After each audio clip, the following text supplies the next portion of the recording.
Hey, what's up, everyone? So, Happy New Year. Welcome to 2023. On my end, I have to admit that I'm still carrying a little baggage from 2022. It all started with news reports of a railway strike, a potential railway strike in September of last year.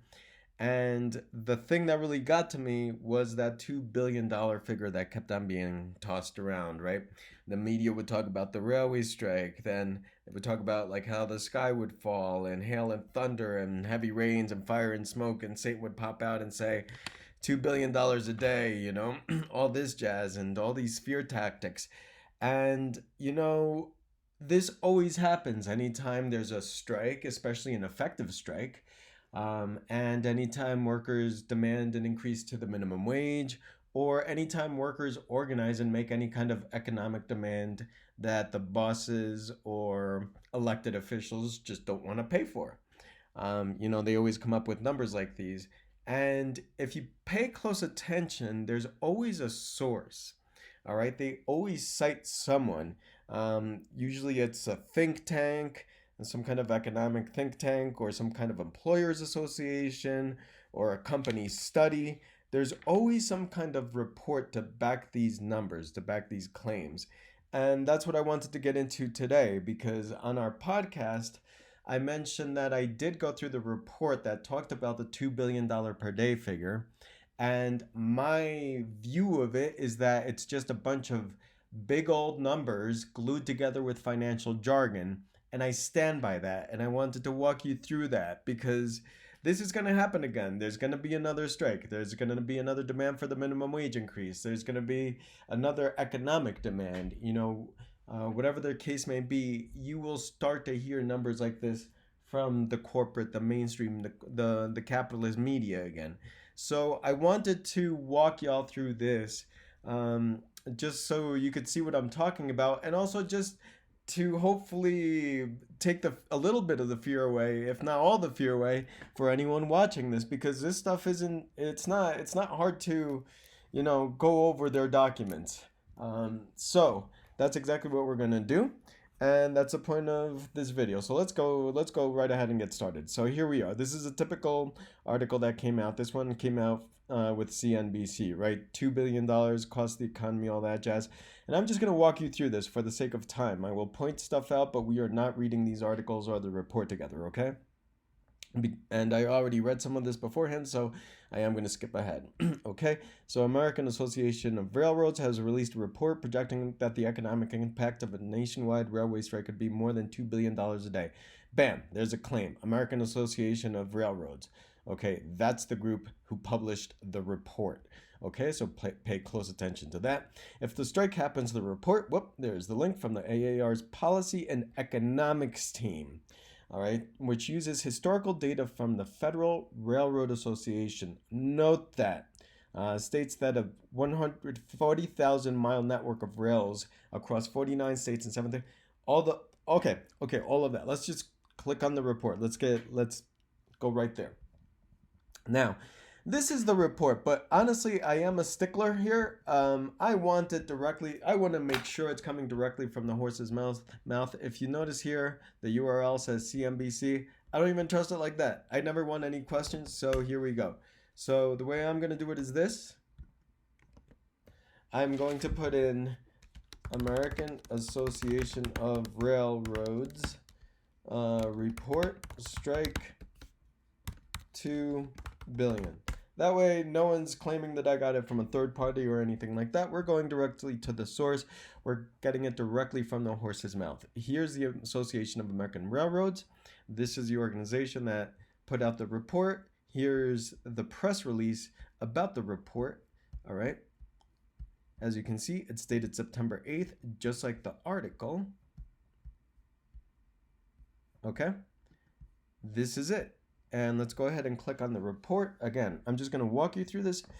Here it is, same exact thing. I'm okay with that. I'm saying at this point I can say I got it directly from the American Association of Railroads, okay? So here's the report. Here's the executive summary. That's pretty standard in any kind of economic report. It just kind of gives you the gist of it, in not so many words. This is what we found, okay? kind of standard to have an executive summary report on these types of reports. However, let's go through this one, okay? Here's where that news article got that 140,000 mile network in 49 states, which starts to, tip us off on all these really big numbers. It's going to cost $2 billion a day. Why? So far, it's only because they say so, okay? So far, they've only thrown big numbers at us. Boom, boom, and again, feel free to walk through all these by yourself, but these are the big numbers that they're throwing at us. I don't really know how one is related to the other, but I'm about to make a point here. Here we go, more stuff. Over here, more big numbers, more big numbers. Grow the US economy, global market, all this economic terms. Okay, fair. Estimated to cost $2 billion. Why? So far, we don't know. It's only because they are telling us. Here's that railway report that the article also references. It's from 1992. And the gist of this is that in 1992, there was a Federal Railroad Association report that said that a railway strike at that time would cost $1 billion per day. Okay, and they take that, and the Association of American Railroads economics team takes that figure and they apply. First, there was a significant inflation since 1992. Okay, now we're talking about inflation. Second, supply chains are considerably more streamlined. Okay, just-in-time delivery. Third, today's U.S. economy is far more integrated into global markets than in the early 1990s. Fair. Like, all this stuff is fair, but you still haven't told us how you're getting $2 billion a day. Then they start getting into more big numbers. American Iron and Steel Institute, $520 billion in economic output. The Chemistry Council, $517 billion enterprise that supports 25% of US GDP. The Alliance for Automation. But what? But what about all of this? I still don't know how you get that $2 billion figure, and it's not in this report. You're just throwing a whole bunch of big numbers at us. And again, I'm not going to read this to you. Y'all are free to find it just as I did in this very video. Y'all are free to find it. If you find somewhere where they state their methodology, that's where what we're ultimately looking for is their methodology. In other words, their process for arriving at the $2 billion per day figure.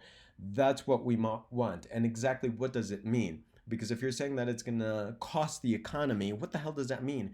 Cost the economy $2 billion per day. If you're going to make that claim, you need to state your methodology. All right? Because if this is just a standard thing in this type of economic report, this is like a scientist coming out with groundbreaking conclusions, but not writing their scientific method. How can you look over it? How can you test it? How can you fact check? How can you replicate it? You can't. So this is a major. This is like building a $2 billion car and forgetting the engine. All right. When you don't include your methodology, if this economics team was in my economics class or even just my finances class or anything like that, and they wrote a report and left out the methodology, I would fail them. All right. And I would fail them. It's like double F minus, because you made me read all of this and say absolutely nothing other than it's $2 billion per day, because you tell us it's $2 billion a day. You don't take numbers and prove them. You don't state your case. You just throw a bunch of big numbers at us and expect us to believe it. So I wanted to put this out there so folks can look at these reports, think about them, go through them, look for a methodology, or just read them, see if it makes sense to you, because these are the numbers that capitalist media just completely runs off with, because every single news story was citing this $2 billion a day figure, and it's going to continue to happen. But I wanted to create this video because it's going to continue to happen, and I wanted people to know how to research it and look into where those numbers come from. So it's this, the American Association of Railroads, all right, or an economic think tank, or a company report. That's usually where these things come from. And usually, to be quite honest, they're of comparable quality. They're just reports to generate scare tactics, and I just wanted to walk you through a typical one.